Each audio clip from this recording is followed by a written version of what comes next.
partir de agora, na Unesp FM, Observatório do Esporte. O programa que dá bola a todas as modalidades esportivas.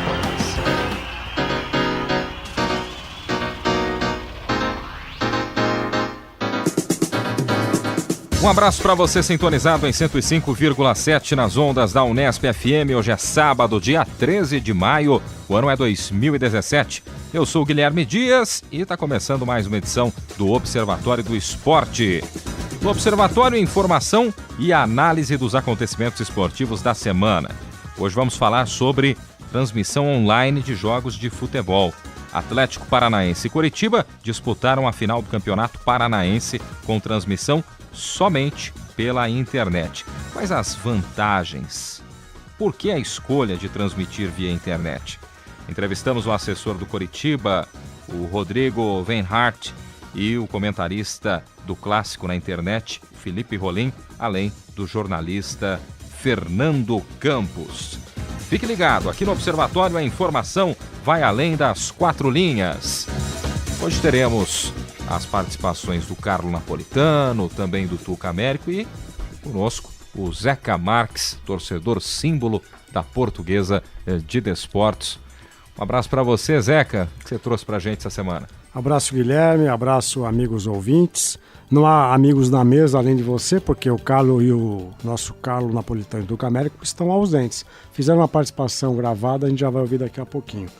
Eu gostaria que você, quando dissesse ilustre torcedor portuguesa, incluísse o Benfica, por favor, porque a Portuguesa é um clube em vias de extinção, né? Daqui a pouco nem vai mais disputar campeonato. Aliás, Zeca, essa semana tivemos um jogador que disputou a Série A3 pelo Norusca, né? O Jonatas Paulista, que aliás é muito gente boa, está indo para a Portuguesa de Desportos. Espero que consiga honrar a camisa da Lusa. Ele que começou no Vasco da Gama. Nossa, então já tem essa relação, né, com a colônia lusa. Pois Mas é. então ele vai do Vasco para o Noroeste Portuguesa, a trajetória dele não trajetória tá lá. Vasco, Boa Esporte, depois Norusca e agora Portuguesa. Mais um abraço aos ouvintes e eu não posso deixar de citar aqui que hoje, 13 de maio, é o aniversário da nossa querida Rádio Unesp FM, 26 anos, e eu aproveito aqui para mandar um grande abraço a todos os colaboradores, os de hoje, os de ontem, os de anteontem, esta rádio que há 26 anos vem mostrando a sua importância dentro da comunidade unespiana, dentro da comunidade bauruense, da região aqui de Bauru. Então, que outros 26 anos estejam pela nossa frente. E eu tenho uma pequena história dos últimos 8. Nos últimos 8 anos eu estou aqui ao lado.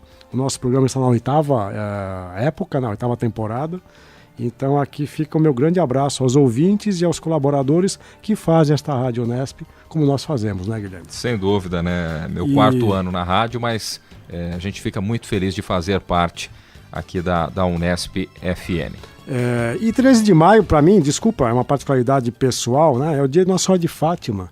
E hoje comemora-se o centenário da chamada aparição de Fátima em Portugal.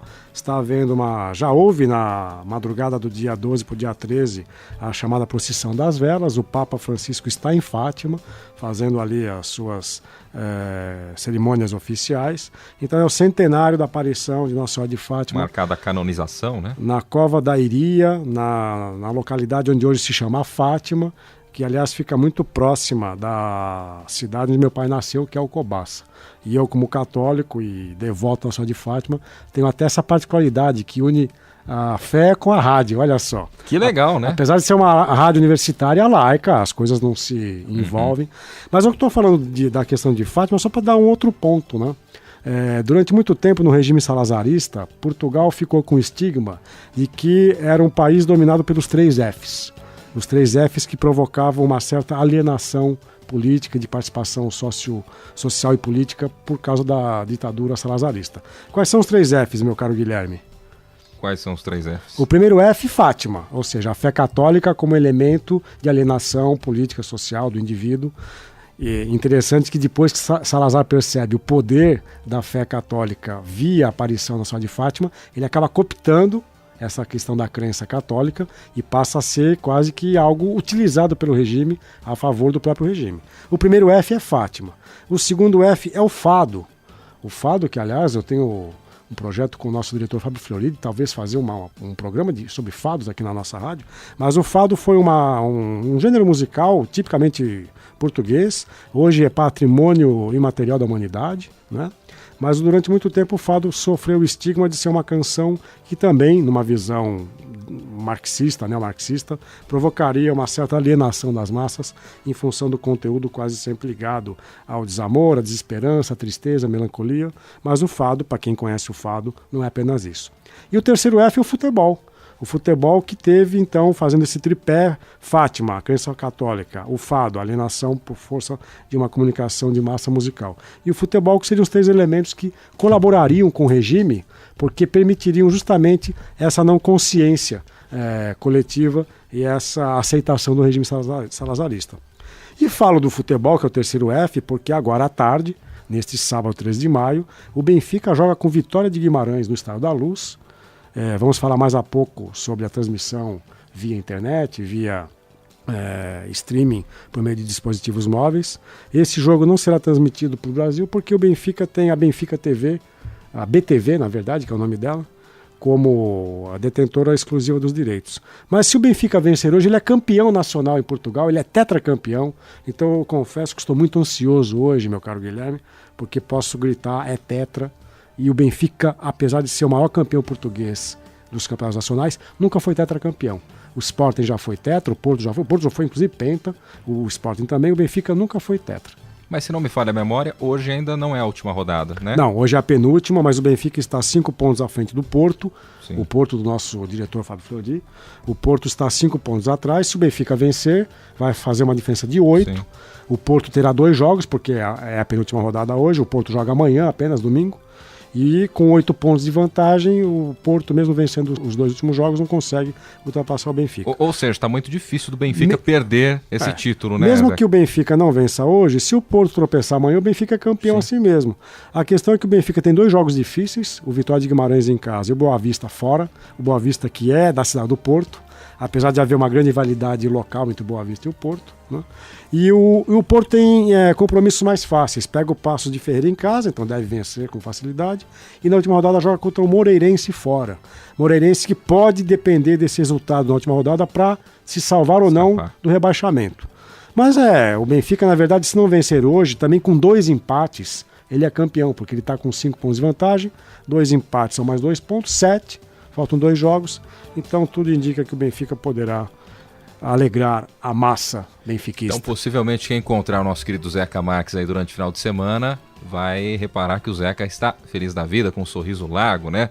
Com mais um título do Benfica. Caso se confirme hoje, é sempre mais gostoso quando você consegue um título vencendo, né? Claro que pode vir amanhã também. O público brasileiro, infelizmente, tem pouco acesso ao campeonato português, porque hoje é transmitido pela Band Esportes, que é um canal que tem uma baixa audiência dentre os canais esportivos, né? Perde para ESPN, Sport TV e Fox. E tem o esporte interativo, né? O campeonato português era transmitido até ano passado pelo Sport TV, mas hoje o público brasileiro tem pouco acesso. Mas o time do Benfica, o time titular, tem pelo menos 3 brasileiros com muito destaque. O goleiro Ederson, foi convocado pelo Tite para a seleção brasileira na última convocação. É um jovem goleiro formado no Benfica e pode ter um futuro bastante promissor. O Manchester está de olho já. Exatamente, os grandes clubes europeus estão de olho no Ederson. Temos o Luizão que vai bater o recorde de utilização da camisa do Benfica, já é o capitão que mais vezes usou a braçadeira de capitão. E o Luizão é o zagueiro central, já veterano. E o Jonas, que jogou no Grêmio, no Santos, da Portuguesa, estava no Valência. E o Jonas, nos últimos 3 anos, tem sido grande artilheiro do Benfica. Tem feito gols em partidas decisivas.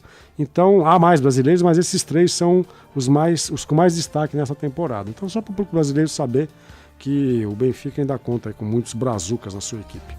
Sem dúvida. Você está em 105,7 nas ondas da Unesp FM. Vamos então fazer contato neste momento com Carlo Napolitano, né? Carlo Napolitano participando conosco também aqui do Observatório do Esporte. Fala aí, Carlão. Olá, amigos da mesa. Olá, amigos ouvintes do Observatório do Esporte. Infelizmente, mais uma vez, não posso participar das gravações aí no estúdio do programa, mas segue aqui os meus comentários da semana. Primeiramente, eu gostaria de iniciar com as réplicas do programa da semana passada, aceitando aí claramente, obviamente, o apelido que o Tuca me deu, de Mick Jagger do basquete bauruense. Mas só aviso que, lamentavelmente, para a tristeza da torcida do Bauru, os meus ingressos, ou o meu ingresso para a partida de logo mais, já está garantido. Então, quem sabe na próxima semana, presente aí no programa com certeza, eu falarei sobre esse segundo jogo da série entre Bauru e Pinheiros. Como todo mundo sabe, Bauru saiu perdendo no jogo lá na capital, na cidade de São Paulo. O Zeca também me convidou para assistir jogos da Portuguesa no Canindé, falando que talvez aí poderia ser um pé frio invertido, né, para ajudar a Portuguesa a sair dessa draga que encontra. Disse para o Zeca durante a semana que eu topo, desde que ele pague alguns bolinhos de bacalhau para eu acompanhar a grande e gloriosa Lusa. O Zeca também me fez uma pergunta a respeito do Felipe Melo, se eu gosto dele como jogador e que a torcida tem gostado muito. O Zeca até disse que ele é um jogador técnico e viril. Né? Eu discordo, acho que a questão dele é muito mais virilidade do que técnica. O Felipe Melo, para mim, pode ser considerado um Dunga piorado. Né? Ele não tem a técnica como o Zeca mencionou, pelo menos na minha visão. Ele é um jogador que joga numa posição no meio de campo e que somente dá passes laterais e para trás, então por isso que ele tem uma média boa de passes acertados. Mas se for pensar em termos de técnica e virilidade, eu prefiro um outro jogador, Zeca, e o Tuca acho que deve concordar comigo, com o palmeirense, o Tonhão, né? Um zagueiro que fez dupla com o Antônio Carlos na década de 90. Mas talvez é o grande assunto da semana no mundo futebolístico regional, aqui no estado de São Paulo, além, obviamente, do título do Corinthians no Campeonato Paulista, foi a demissão do Eduardo Batista pelo Palmeiras e a recontratação do Cuca. Eu achei essa contratação, muito embora a torcida do Palmeiras esteja feliz, e alguns torcedores já estão encomendando até as passagens e hospedagens para Tóquio no final do ano, eu achei essa contratação um desrespeito profissional e um desrespeito com a pessoa do Eduardo Batista. Se a diretoria do Palmeiras já sabia dessa condição do Cuca e já tinha a intenção de recontratá-lo, eu achei um desrespeito total ter contratado o Eduardo Batista para fazer um mandato tampão aí de 5 meses à frente do Palmeiras. Talvez a solução mais correta e menos traumática até mesmo para o clube e para o próprio Eduardo Batista seria a manutenção de um auxiliar do Cuca durante esse período de ausência, de licenciamento, de saída dele para tratar das questões familiares, aí depois o retorno já anunciado. O irmão dele, o Cuquinha, né, que ajudou bastante no Campeonato Paulista passado, até o Alberto Valentim, que também desempenhou um papel importante aí nas ausências de treinadores efetivos à frente do Palmeiras. É isso, meus amigos. Um grande abraço para todos e na próxima semana estarei com vocês nos estúdios da Unesp FM para gravar o programa. Grande abraço. Tá certo, este é o Carlo Napolitano. Carlão, achei que você pegou pesado com o Felipe Melo, hein? Um Dunga piorado. E aí, Zeca? Bom, primeiro, Carlo Napolitano, meu querido Carlo Napolitano, você não só terá bolinhos de bacalhau no Canindé, como tremoços, que é uma iguaria que só é encontrada no Canindé, né? É como se fosse um grão de milho, né, que você tira a casca e consome, ele vem numa salmoura, né? É um petisco que é muito bem acompanhado por uma cerveja pós-jogo. Então, meu caro Carlo, você terá tremoços, bolinhos de bacalhau e alheira. A alheira é um embutido à base de carne de frango, né? Carnes suínas, pão, e fica o convite. Aliás, o convite que é extensivo a você também, Guilherme. Eu já ia me convidar já, inclusive.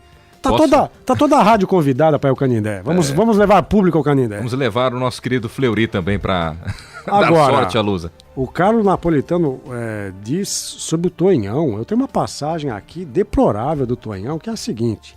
O Parque Antártica, antes da reforma, antes de se tornar o Allianz Parque, ou Allianz Parque, como eu defendo, que deveria ser o nome do estádio, Allianz Parque, não Allianz Parque. Na época do Parque Antártica, houve um período em que a torcida adversária no Parque Antártica ficava situada à esquerda das televisões, à esquerda das tribunas, das cadeiras cobertas. E aquelas coisas que a gente não consegue entender, né? Era justamente desse lado que havia a saída dos vestiários do clube mandante. Então o Palmeiras ingressava no campo com a torcida adversária nas costas. E o visitante, ele tinha o acesso do túnel para o campo pelo lado oposto, onde ficava a torcida do Palmeiras. Houve um Palmeiras e Portuguesa no Parque Antártica. Ao final do jogo, troca de camisas, né? E o Tonhão tinha feito alguma provocação à torcida da Portuguesa. A torcida da Portuguesa começou a xingá-lo na saída do campo. A torcida atrás do acesso ao vestiário. Ele pega a camisa da Portuguesa que havia trocado com algum jogador adversário e pisa na camisa, né? Isso virou motivo de nota de repúdio. Era a época da Parmalat. E para vocês verem. Você chegou a ver a cena, Vi a Zeca? cena deplorável. E na época, era a época da Parmalat. E como acho que o nosso ouvinte sabe, né? A cidade de São Paulo tem uma rede de padarias cujos proprietários quase sempre são portugueses ou descendentes. Os portugueses das padarias começaram a boicotar a Parmalat. Vendia leite, laticínios e creme, leite condensado, creme de leite de outras marcas. Veio a resposta. Assim como também eu conheço muitos corintianos que se recusavam a comprar biscoitos e produtos lácteos da Parmalat porque ela patrocinava o Palmeiras. Então, meu caro Carlos Napolitano, você terá bolinho e tremoços, mas o Tonhão, eu não consigo engolir essa sua predileção futebolística.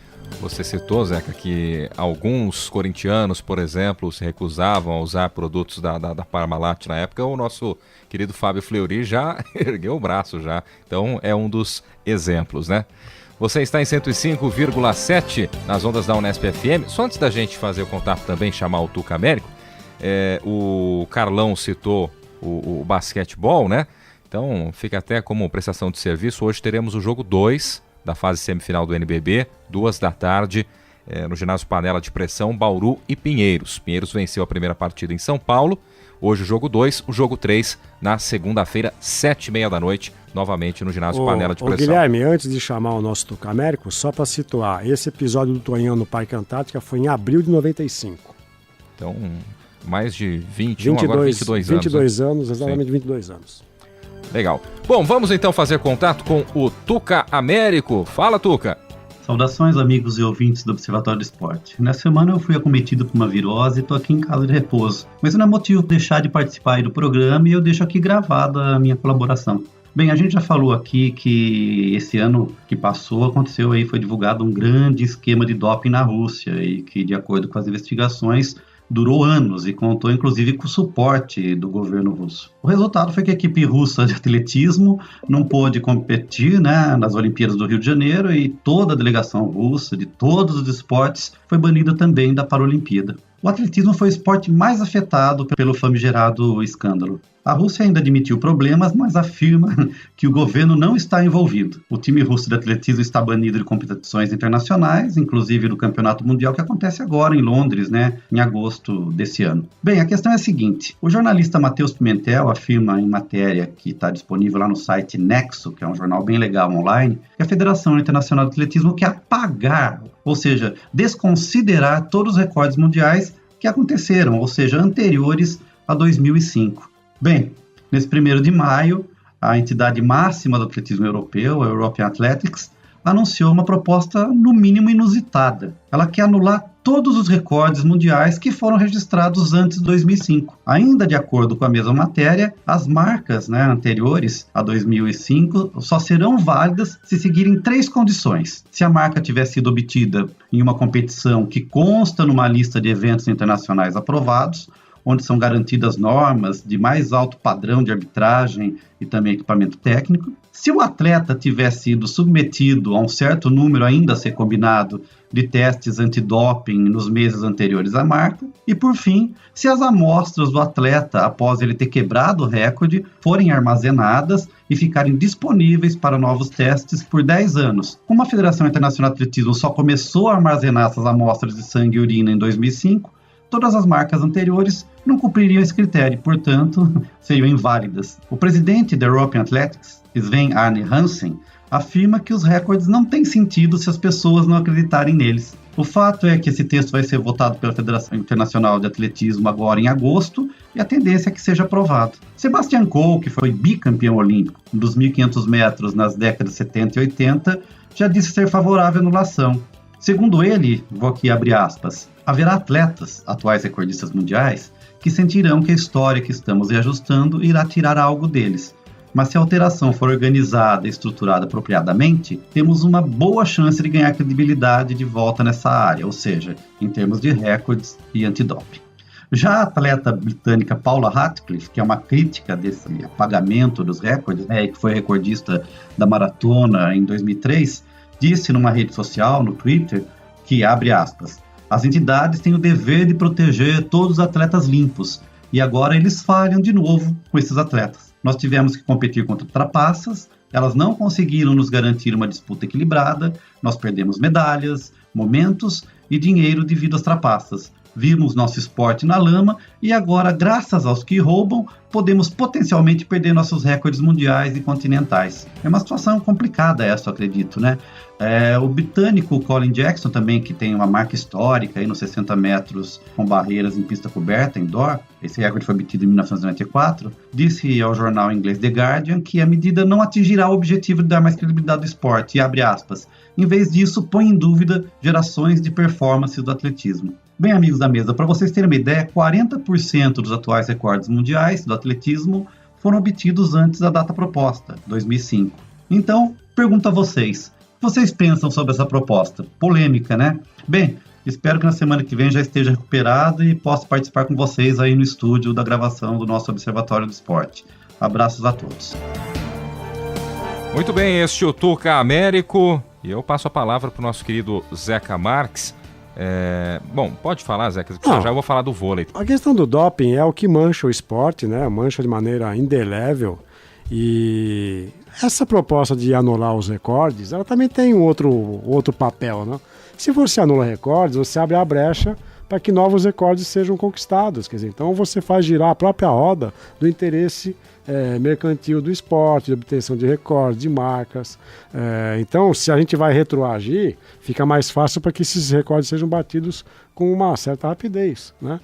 Porque são marcas que, quando você anula, você abre a brecha para que pessoas que estejam muito próximas possam bater o recorde.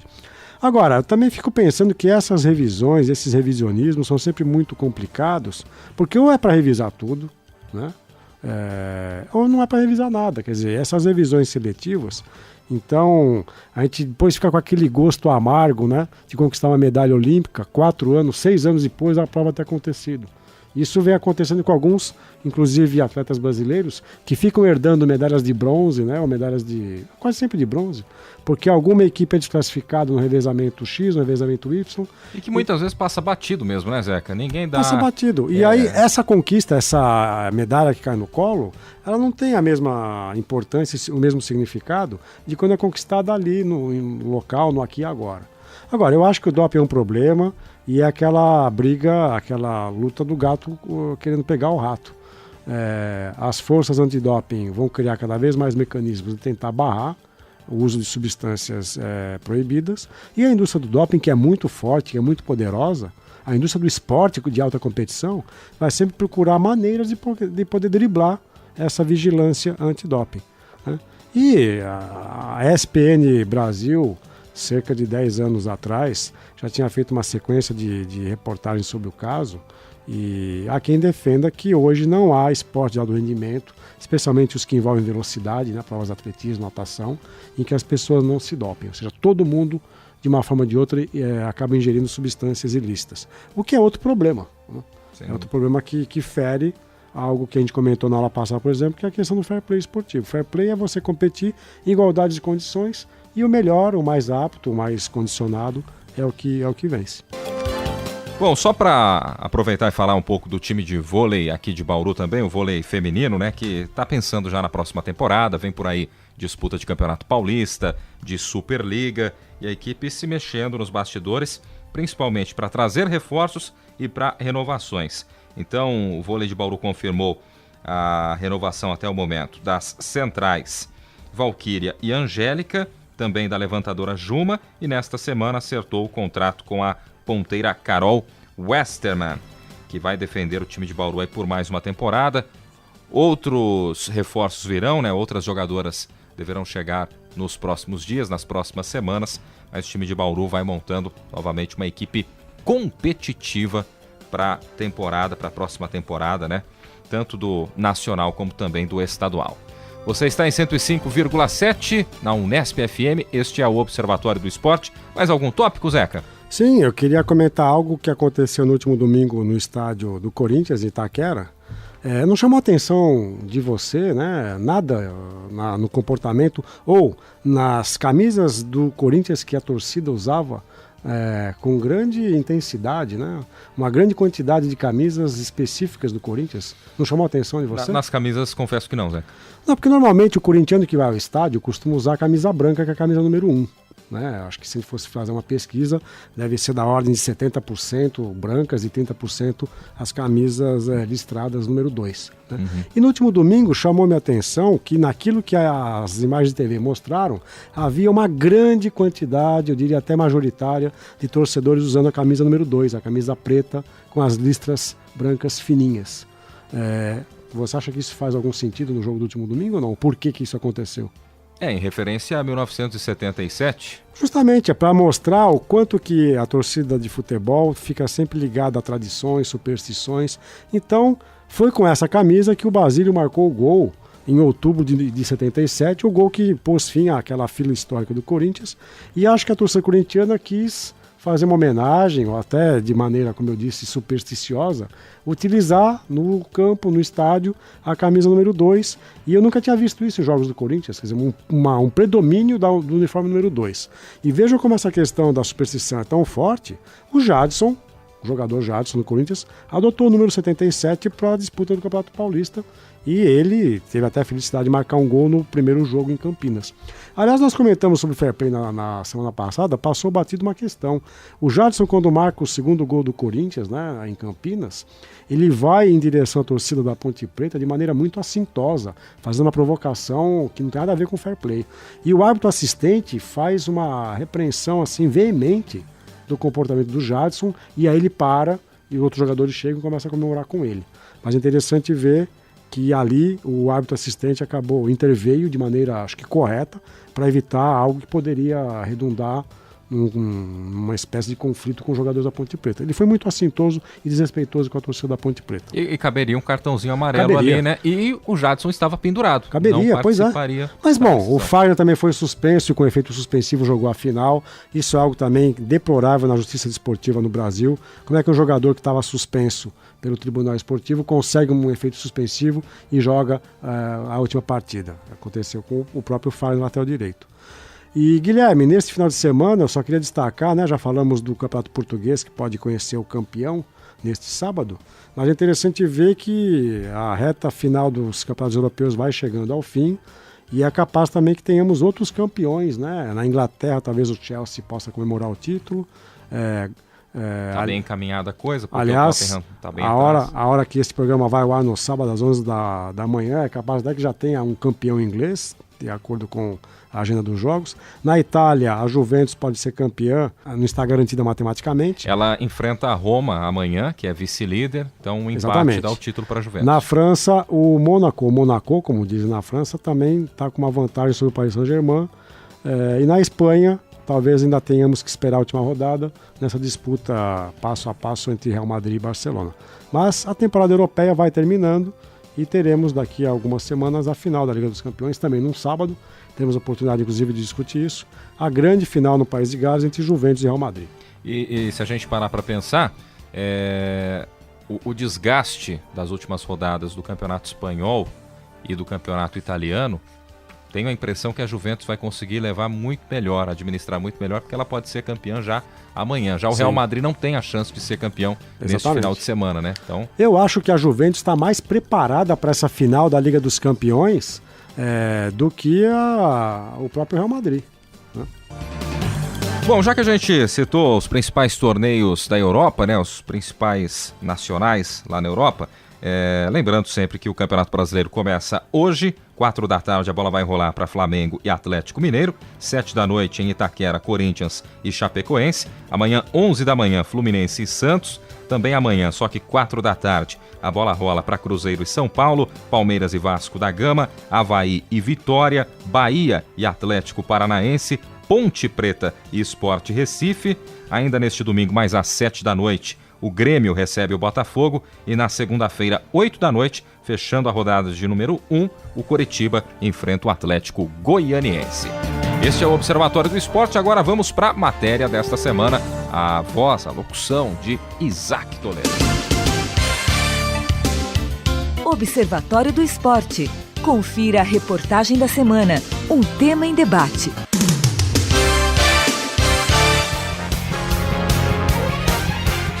No Brasil, as primeiras transmissões de jogos de futebol pela internet aconteceram no Paraná nos dias 19 de fevereiro e 1º de março. O primeiro jogo não chegou a acontecer, motivado por ordem da Federação Paranaense de Futebol. Já o segundo aconteceu normalmente. Sem acordo com a Rede Paranaense de Comunicação, que é filiada da Rede Globo, Atlético Paranaense e Coritiba decidiram transmitir seu confronto através da internet. A transmissão do jogo aconteceria pelo YouTube e pelas páginas oficiais dos clubes no Facebook.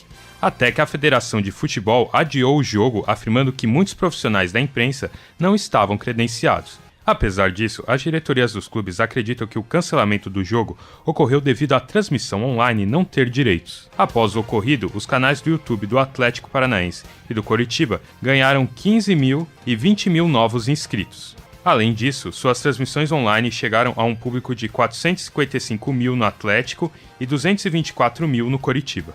Esses números impressionam e confirmam a força que a internet tem.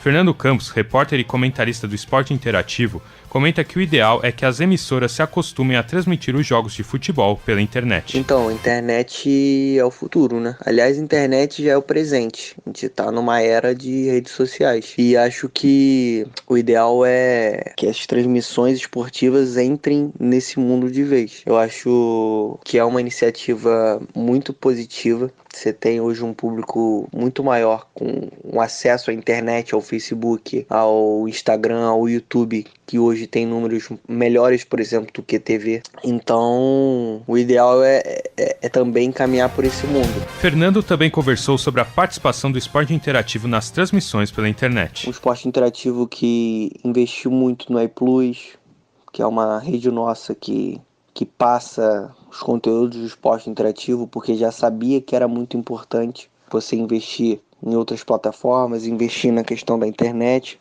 E a Vanguarda, né, agora sendo Vanguarda, colocando transmissões em YouTube, Facebook, só com áudio, né, são alternativas. Acho que a gente tem que tentar correr junto com a velocidade que o mundo está, né, que é extremamente dinâmico. Rede social e a internet já é o presente e será o futuro. Então não dá para ficar estagnado. A gente tem que tentar levar o melhor conteúdo possível. Rodrigo Venhard, assessor do Coritiba, explicou que para as transmissões via internet não houve mudanças e o que ocasionou essa mudança de meio de transmissões. Não houveram mudanças para que os clubes pudessem fazer essa transmissão exclusiva pela internet. Na verdade, o que aconteceu foi que no caso do Coritiba e da mesma forma do Atlético, o clube não aceitou a proposta da emissora que tinha interesse e fez a compra da transmissão do Campeonato Paranaense. O clube não aceitando essa proposta, por entender que valeria mais a sua imagem, e isso é um direito do Coritiba, ele compete ao Coritiba valorar o seu produto. O clube entendeu que não valia o que foi ofertado e não assinou. É simples, é uma questão comercial, uma questão negocial. Aí, como o Atlético também foi no mesmo caminho, não havia nenhum tipo de compromisso dos clubes com nenhuma emissora, foi possível fazer a transmissão. Então, basicamente, não houveram mudanças. Basicamente, o que houve foi uma não adesão desses clubes a uma proposta comercial para a transmissão. Felipe Rolim é jornalista do Esporte Interativo e comentou os jogos do Atletiba pela internet. Para ele, a experiência foi sensacional. Bom, foi sensacional. Interatividade na veia, né? Eu comentei o Atletiba da fase classificatória e os 2 jogos finais, né? Sinal que a resposta de quem consumiu o produto foi boa, a transmissão. Felipe não sabe se o futuro das transmissões de futebol está na internet, mas ressalta que ela é uma segunda tela. Hoje, para mim, a internet é uma segunda tela. As pessoas veem os eventos, né, pelo modelo atual e interagem utilizando a internet, principalmente por meio das redes sociais, utilizando hashtags. Rodrigo, assessor do Curitiba, comentou que houve um aumento nas redes sociais dos clubes. Houve um avanço dos números das redes sociais de ambos os clubes, no nosso caso do Curitiba Futebol Clube, um avanço significativo, principalmente no YouTube. O alcance de audiência também foi absurdo, o que a gente acredita que não só pela penetração nas redes sociais, mas pela mídia espontânea gerada, vai ter um avanço significativo e grande na questão de mídia espontânea. E quando o clube tiver qualquer relatório de exposição de mídia, exposição de marca, esse relatório vai ser bem superior se comparado a períodos anteriores. Por fim, Felipe também comentou as diferenças entre realizar uma transmissão pela televisão e pela internet. Falando por mim, o artístico muda muito pouco, principalmente porque eu já estou, né? Então se você estiver acostumado a interagir com o público, que é o grande desafio, não tem muita mudança. Muito bem, depois da locução do Isaac Toledo, vamos aos tradicionais agradecimentos, agradecendo ao assessor do Curitiba, o Rodrigo Venhart, também o comentarista Felipe Rolim e ao jornalista do Esporte Interativo, Fernando Campos. E agora, reforços femininos, né, para falar também de futebol. Conosco a Camila Gabriele, a Ana Cristina Marcília e também a Gabriela Brizotti. A gente começa justamente com a Gabriela para falar um pouquinho a respeito desse tema, o que parece ser o futuro, né, Gabriela? Essas transmissões pela internet, através do YouTube, no caso aí da decisão do Campeonato Paranaense, dos clássicos. Fala um pouquinho pra gente, um abraço. Um abraço para você, Guilherme, um abraço amigas da mesa, né, Izeca, e um abraço também ao amigo ouvinte. Bom, primeiro eu queria deixar claro que a gente tentou um contato com a Federação Paranaense, mas eles não quiseram se pronunciar a respeito. O Atlético Paranaense também, que era o outro clube envolvido na transmissão, a gente não obteve resposta deles. Mas a gente conseguiu o Curitiba, né, que o assessor deles falou com a gente, explicou a situação, por que foi importante a transmissão, o que acarretou, e isso me deixou bastante feliz, porque a gente conseguiu uma fonte. Mas eu acredito, assim, que o futuro, sim, as transmissões da internet, minha opinião, vai ser o futuro. Porque a televisão, ela tem várias coisas que não é tão boas, assim, eu acredito, quanto a internet. Por exemplo, a internet tem a questão da interatividade, né? Que vai ter a transmissão lá ao vivo, online, e aí o telespectador pode curtir, pode comentar, pode reagir, pode ao vivo, coisas que a televisão até possibilita, mas eu acho que a internet é muito mais presente do que a televisão. No Campeonato Paulista agora, né, normalmente quando as partidas não são transmitidas pela televisão, aí as pessoas buscam links da internet.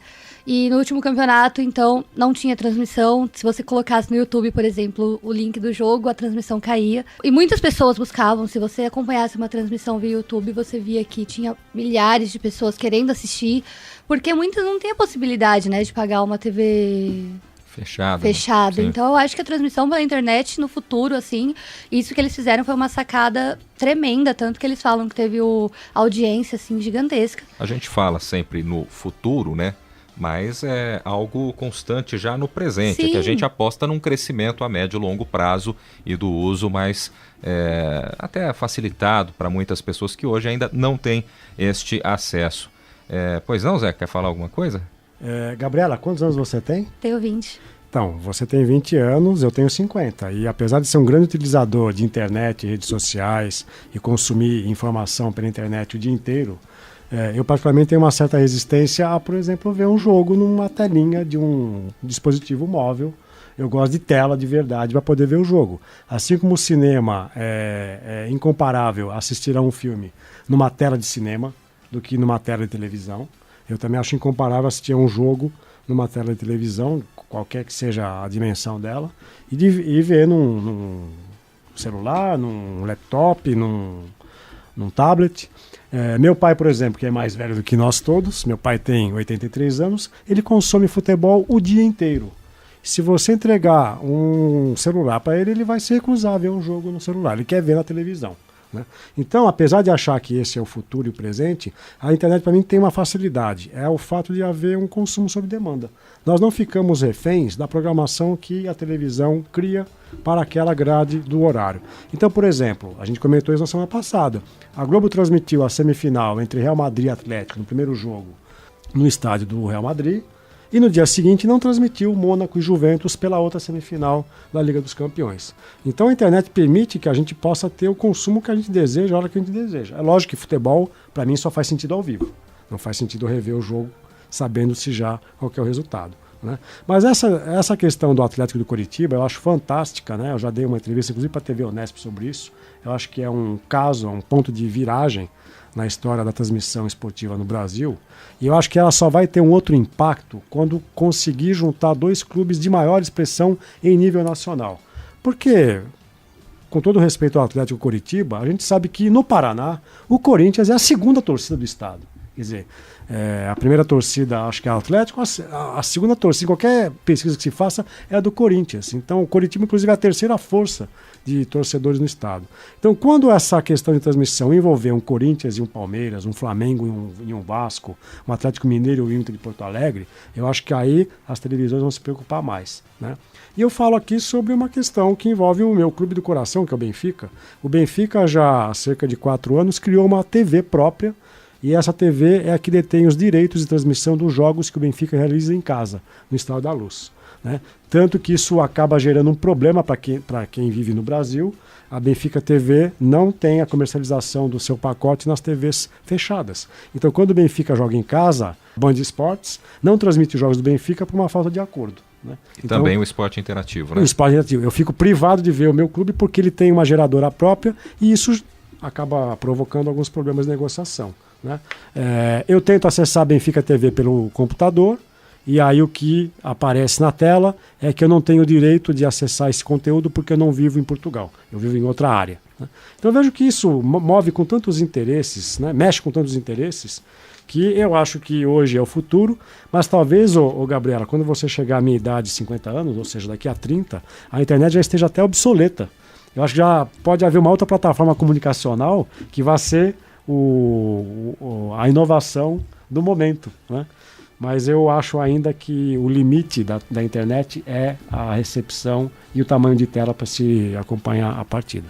Você está em 105,7, este é o Observatório do Esporte aqui na Unesp FM. Vou chamar agora a Camila Gabriele. Camila, qual que é seu time do coração? A gente sabe que você é nordestina, né? Ela tem vários. Tem vários.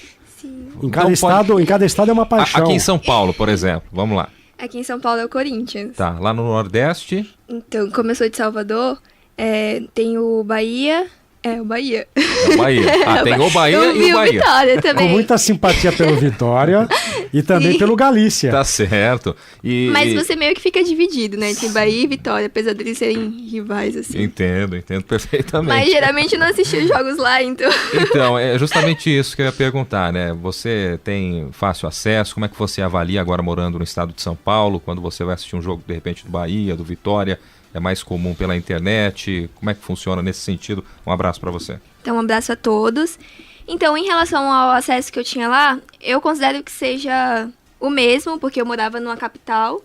Então, geralmente, o acesso à internet e à TV a cabo acontece em capitais, né? Geralmente, assim. Então, eu tinha esse acesso, o mesmo que eu tenho aqui. Então, eu não vejo que mudou muita coisa, assim, por exemplo. Mas em relação à matéria que a gente fez sobre a internet, em especial desse jogo, eu achei interessante a visualização que teve. Teve muita visualização no estado, fora do estado, lá do Paraná. Isso é muito interessante porque mostra que as pessoas elas estão consumindo isso, elas querem consumir isso. E foi até um dos comentaristas da nossa matéria que ele ressaltou isso, que é importante que as pessoas elas estão querendo consumir isso. Mas assim, a gente não tem como afirmar que o futuro de uma transmissão de futebol vai ser pela internet, né? Que isso vai substituir a TV, por exemplo. Mas é uma medida que vem crescendo, que vem tomando espaço. A internet tem tomado espaço em vários âmbitos, inclusive do jornalismo, da própria transmissão jornalística de um jogo de futebol, né? Hoje a gente tem o jornalismo impresso colocando conteúdo online, a gente tem a TV colocando conteúdo online, até mesmo a rádio sendo acessado online. Então, isso tem crescido. Então, é bem provável que daqui a uns anos isso aconteça, se espalhe com a maior facilidade. A Gabriela está dizendo algo interessante, que eu acho que o consumo do esporte nas transmissões, seja qual for o suporte, eu acho que há espaço para qualquer tipo de transmissão. Há espaço para quem quer ver na televisão, quem quer ver pela internet, no dispositivo móvel. Agora, tem uma questão interessante também. Num dispositivo móvel, como um tablet, como um celular, o consumo quase sempre é individualizado. A pessoa vê o jogo sozinha, no máximo com 2, 3 pessoas, até porque não dá mais do que isso. A transmissão pela televisão, ela pode ser coletiva. Então, se nós queremos ver o jogo do nosso clube do coração num bar, num ambiente externo, não vai ser por meio de um aparelho celular, de um tablet, né? O que a internet pode ajudar é você captar a transmissão pelo computador e jogar no monitor maior, né? Fazer uma transmissão, mas aí voltamos à questão da tela, vai ser uma tela grande.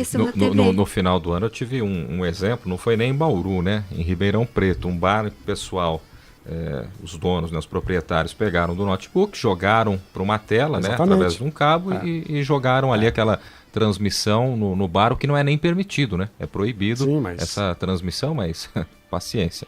Mas é um processo que, como eu falei, né, ele tem ganhado espaço, mas ainda lento, né? Porque a gente tem que lembrar que nem todos os pontos do país têm o mesmo acesso à internet, né? Sim, claro. Então, às vezes, a pessoa não tem aquela internet de qualidade para assistir um jogo de 2 horas. Mas no último domingo, onde você assistiu a Corinthians e Ponte Preta? Em casa. Pela televisão. Não, eu assisti pelo computador. Verdade. Que beleza. Você está em 105,7, este é o Observatório do Esporte. Agora teremos uma estreia aqui, né? A Ana Cristina Marcília. O Zeca até em off fez uma referência ao Renato Marcília. Eu perguntei a Ana, você é parente do Renato Marcília? Renato Marcília era um árbitro de futebol gaúcho que foi representante brasileiro na Copa do Mundo em 94, nos Estados Unidos. E eu quero só, desculpa Ana, é uma particularidade. Foi graças ao Renato Marcília que eu fiz o curso de arbitragem. Verdade, Zé? Sim, porque eu vi, poxa, um professor que fez ele tinha uma pós-graduação, ele foi uma espécie de inspiração para mim. Algum dia eu vou querer chegar até uma Copa do Mundo, vou fazer um mestrado para poder gabaritar o meu currículo, mas isso acabou não acontecendo. E essa decisão, você tomou com qual idade? De me tornar árbitro? Sim. Era com 25 anos, acho. Por aí. Tá certo. Bom, bem-vindo ao Observatório do Esporte, Ana. Fala um pouquinho aí do que você acha desse tema só também. pode dizer, eu perguntei, você é parente do Renato Marcília? Ela falou que não. Que não, né? Senão o ouvinte também não ia saber se é ou não é. Então, não é, né, Ana? Não é. Bem-vindo ao Observatório, viu? Fala um pouquinho a respeito desse tema também, o que você acha, se é a curto prazo, médio prazo, se não vai pegar essa coisa de internet. Seja bem-vindo. Então, eu acho que tem muita possibilidade de pegar sim. E pelo que o Zaca estava falando de assistir de uma tela pequena e tudo mais, eu acho que assim, para quem não tem tempo, a tela pequena acaba sendo o maior paliativo, porque você pode estar no trânsito, você pode estar no trabalho. Então é um pouquinho que você pega e é ali que você vai assistir. E eu acho que é bom também, porque assim, muitas emissoras passam mais jogos de times com torcidas grandes. Tipo o Corinthians, por exemplo. Então, para o torcedor de um time pequeno, assim, com uma torcida menor, a internet acaba sendo o refúgio dele. Então, é onde ele vai conseguir assistir mais, assim, os jogos. Na última quarta-feira, por exemplo, não sei, podem até me corrigir se eu estiver errado, eu não achei o jogo do Santos para assistir com o Paysandu em lugar nenhum, só pela internet. Então, nenhum dos canais mesmo de Sport TV da vida, Fox Sports, ESPN, Esporte Interativo, Band Esportes, torcedor santista ficou Mas obrigado uma transmissão oficial ou aquelas transmissões piratas aqui? Daquela oficiosa, né? Pirata, isso, justamente. Porque aí tem outro problema, né? As TVs fechadas fazem aqueles pacotes de pay-per-view e certamente o jogo do Paysandu e Santos devia ter sido vendido em algum pay-per-view dos canais Sport TV. No caso Copa do Brasil, dificilmente isso acontece, mas até por falta de espaço, tivemos o jogo do Atlético Nacional de Medellín com a Chapecoense, a gente sabe de tudo que envolve nessa partida, então foi prioridade nos canais Sport TV. Tivemos outras partidas da Copa Sul-Americana, o Fluminense enfrentando o Liverpool, tivemos outros jogos também da Copa do Brasil, até mesmo Atlético Paranaense e Santa Cruz. Foi televisionado, né?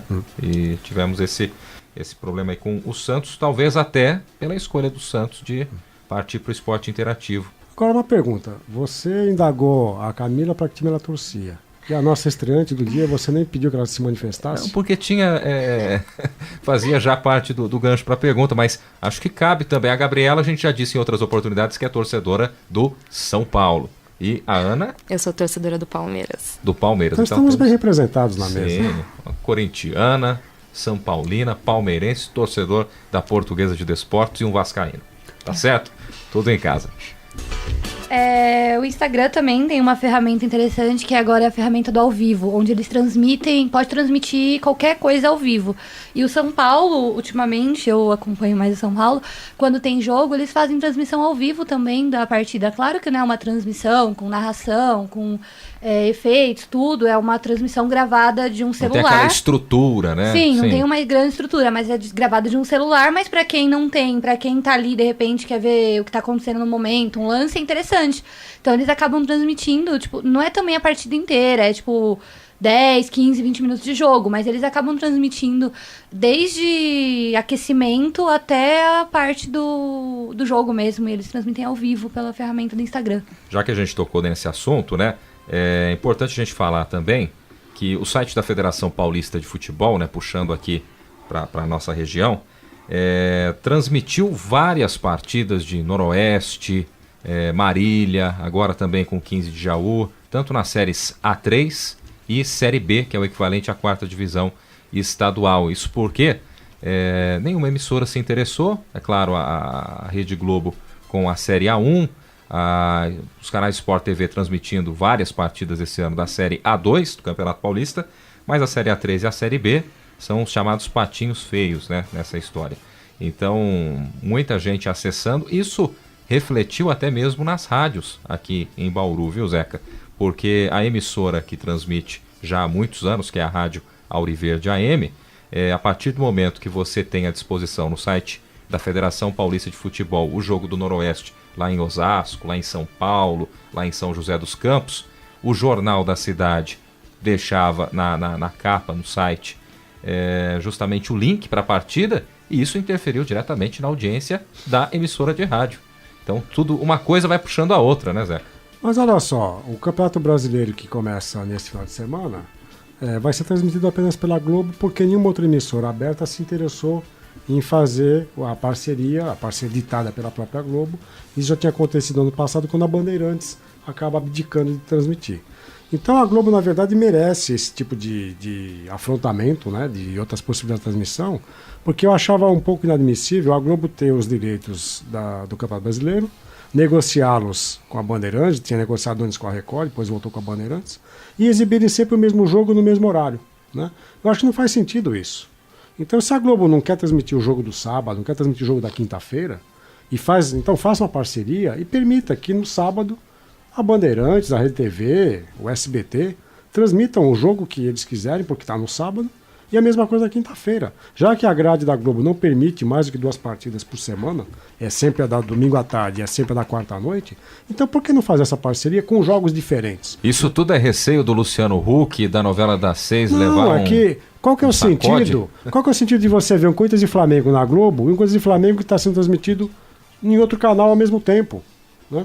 E só lembrando, né, a gente falou do Palmeiras, o Corinthians utilizou também o Instagram durante essa semana, na quarta-feira, para falar dos bastidores aí na partida da Copa Sul-Americana contra a Universidade de Chile, quando o Corinthians venceu por 2-1. E você, ouvinte do programa que acessa as redes sociais, curta a nossa página no Facebook, o endereço é facebook.com/Observatório do Esporte. Acesse também o blog do nosso programa, o endereço observatório do esporte unesp.blogspot.com.br.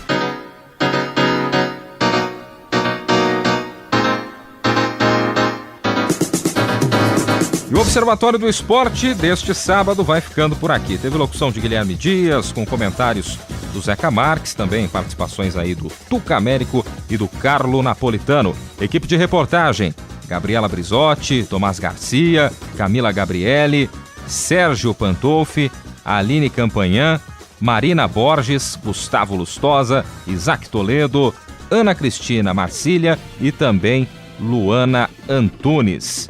Direção Fábio Fleury, produção técnica Paulo Pepa. O Observatório do Esporte é uma atividade de extensão do GCEF, o Grupo de Estudos sobre Comunicação Esportiva e Futebol da Unesp. Para você, um grande abraço e até a próxima. Observatório do Esporte, informação além das 4 linhas.